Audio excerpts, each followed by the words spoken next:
Mana tordaşlar 8800 koy degan pulga ma pikani aytib olasiz ha. Mana azam pika varmı, pul ma puxtin barmı dediganlar mana şaştırыңlar. Mashina 2012 3-nji nüfuslangan ha.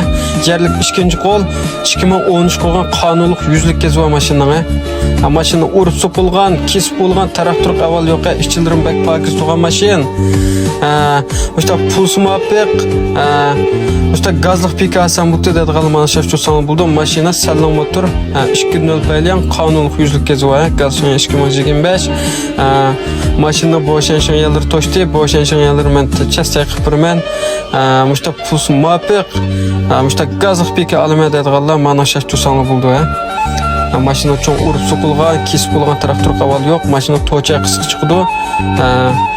Mana to'cha ishchilarim tayin bejirma. To'cha chiqib qoladigan to'chalar emas. Qulunlarda uzanlar haydayotgan mashina bo'lsa, almashtirib bersak bo'ldi ha. Mana 8800 koy degan pulga go'xosni qilib birimiz, shunyan boshini qilib birimiz. Mana buningda ma'zam pika hamda ushqamaydi o'tirdaşlar. Shashtiringlar managa. Mashinam motorlarim bak pakiza, motorlarim eng tam bejirim turgan mashin. Motorlarim yoki bir qasmoq traktor tokyolar vayrona emas, bak bejirim. Mana mashina hozir o'rni shinqad naqmala.